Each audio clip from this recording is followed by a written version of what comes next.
Hello, this is Eileen, your integrative healthcare practitioner. What do I have for you today? I want to introduce you to the number one vegetable that there is on the planet Earth. You didn't know there was a number one, did you?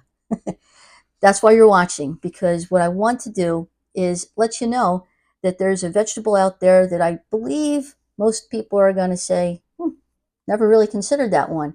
That I think you're going to want to consider it after today's video. So, what do you think it is? Do you want to take any guesses before I kind of say what it is? Is it spinach? Is it broccoli? Is it kale? What do you think? It's watercress. Have you ever even heard of watercress? It looks like no big deal. They're little leaves. It's kind of like stringy. It's green though, which we all know is a great thing. Green leafy vegetables are the way to go. So the bottom line is this was given a score of 100, where, like I said, the other vegetables were given a score of about 80. You know, that's the spinach, the kale, the broccoli. They were the highest score that they get are in the 80s. The watercress that I just showed you is the only one that has a perfect score of 100 because it's packed with nutrients, yet it's very low caloric. The bottom line here is that it's a green leafy vegetable. It's a cruciferous vegetable. It's in the family of cabbage, kale, radishes, and mustard. It has a pungent, peppery kind of a taste. And when people describe the taste, they kind of say it's a cross between like the arugula, lettuce, and horseradish. So it's got a kick to it. There's no question. A little bit of history. It's actually been around a long time. And that might surprise people because, first of all, they never even heard of this in most cases. It's been around for over 3,000 years. It was really found back in the Persian, Greek, and Roman type of ancient civilizations. They considered it a weed back then, and it wasn't until the early 1800s in the UK did they start to discover that there's a lot of nutrients in there, as well as a lot of health benefits connected with those nutrients that are in there. So, in all of these reasons, it's been given the ranking of number one, 100 perfect score. It's found in water type of beds, so it's kind of interesting, and that's why originally they thought it was a weed, or just something that was growing in the water.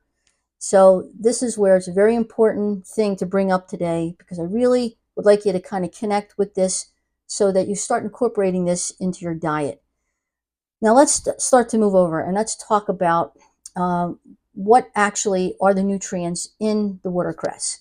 In 1 cup of the watercress actually contains 106% of the recommended daily intake of vitamin K, 24% of the recommended daily intake of vitamin C, 22% of the recommended daily intake of vitamin A, 4% of the recommended daily intake of calcium, 4% of the recommended daily intake of manganese.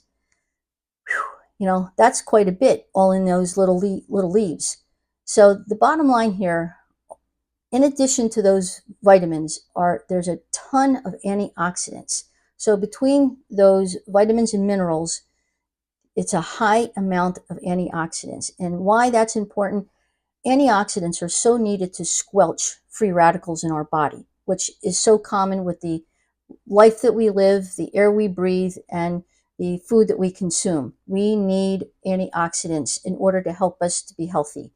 And it also lowers your risk of cancer, diabetes, and cardiovascular disease. What they have found through a lot of studies is that watercress actually can suppress the growth of breast cancer cells. Yes, it's been shown through studies to do that. So it's considered medicinal. It's a vegetable that's considered medicinal. So and it's a certain way you can use it in order to be medicinal. Otherwise, you can just use this in your daily way of eating, and I'll talk about that towards the end of this video. In addition to that, it decreases blood pressure, it decreases cholesterol, especially the bad guys, the LDLs. It decreases inflammation, it decreases stiffness of your blood vessels. It protects against osteoporosis, especially, and you have to remember, there was over 100% of vitamin K in watercress. And why that's important is that it helps to promote the building and forming of a protein called osteocalcin. And osteocalcin is vital in promoting healthy bone tissue and promoting turnover of your healthy of bone tissue so that you keep your bones strong. Because in osteoporosis, it's when your bones get soft. Is where you have a risk of falling, risk of breaking your bones. So watercress is incredible because it has that high amount of vitamin K that will produce that osteocalcin needed to reduce your risk of osteoporosis. It also boosts the immune system because, again, it has 24% of the recommended daily intake of vitamin C. So it wards off all kinds of colds and viruses and things like that in order to keep you healthy. In addition to that, for your eye health, it has lutein and zeaxanthin, and they are another kind of antioxidants that help to protect your eyes from damage of the blue light, which is from a lot of the electronics that we use now today in our world. And it also protects against age-related macular degeneration as well as age-related cataracts. So again, this is all connected to watercress. This thing does all of that. And because it is low caloric, it actually also promotes weight loss, and it also helps to enhance athletic performance. And these are all backed by studies. So these are things, the reasons why I wanted to introduce this to you. How do you use it? I personally use it in my smoothie in the morning because it has all those minerals and antioxidants that are great that I want to include in to start my day in a breakfast smoothie. In addition to that, you can sprinkle it on salads. They also say that, it's great to put on a sandwich instead of lettuce because it gives that kick, because it has that peppery type of a taste to it and it has a crunch to it. So it's great to use as like lettuce or instead of lettuce in your sandwich. They also recommend that you could put it in any kind of soup, but they recommend putting it towards the end of your cooking of the soup so that it's just flavoring it. It doesn't need a lot of cooking. And so it's easy to incorporate in your diet.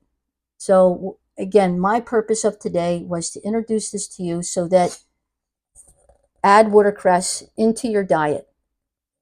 Because I hope it's your bottom line, because I know it's my bottom line. It's about staying as healthy as you can for as long as you can.